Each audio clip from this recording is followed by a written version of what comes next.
GFUMC starting soul connection groups.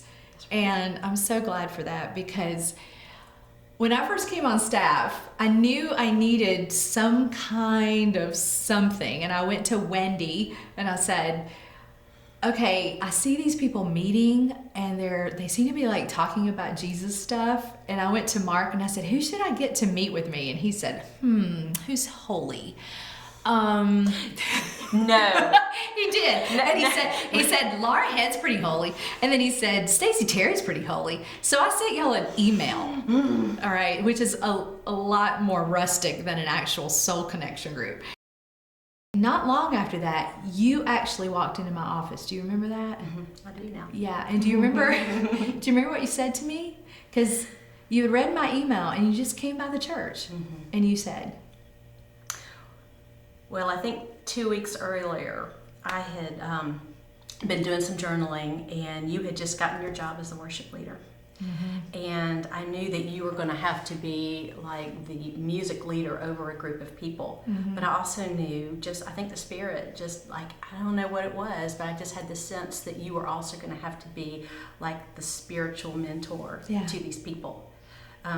Music creates an intimate setting. You know that so well. And they were going to be looking to you for more than just musical leadership. And I don't know, I just wondered, I just wrote in my journal, is someone pouring into you so that you can pour into other people?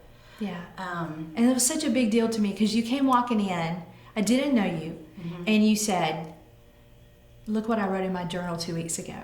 And so you and I started meeting, and we read through a couple books, and we read through the Bible, but we met every week. And then we started doing some music together. So soul connection groups don't just have to be come together. I mean, there can be an activity around it. Some people do dinner, some people walk.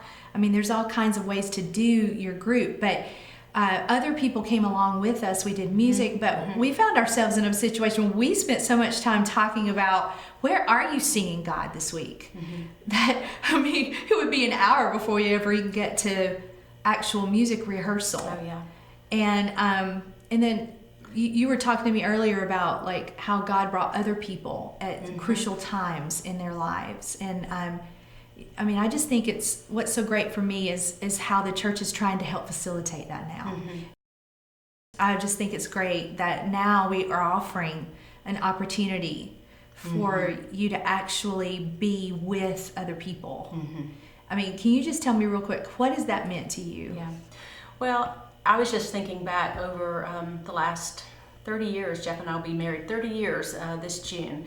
And we've lived in 4 different cities. And every time we would move to a new city, we would seek out a church, which I think most people do. And I think they look for fellowship. I mean, they look for spiritual growth. But they really just are looking to belong. They are. They want friendship. They want fellowship. And so, we would find a church, but then I would immediately look for a small group. Because I know what it feels like to be the new person, and I also know that small group is where the fellowship happens, it's where discipleship happens, it's where learning happens, it's where growth happens, spiritual growth.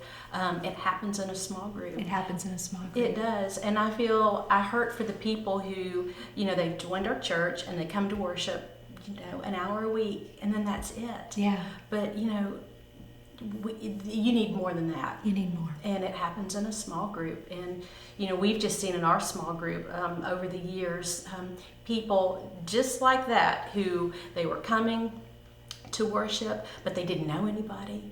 They were sitting on the back row. They were sliding in, sliding out. Yeah. And they were hurting.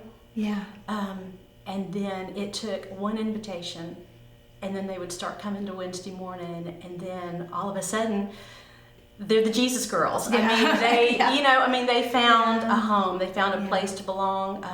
And so that's my hope for everybody. That's my hope for everybody.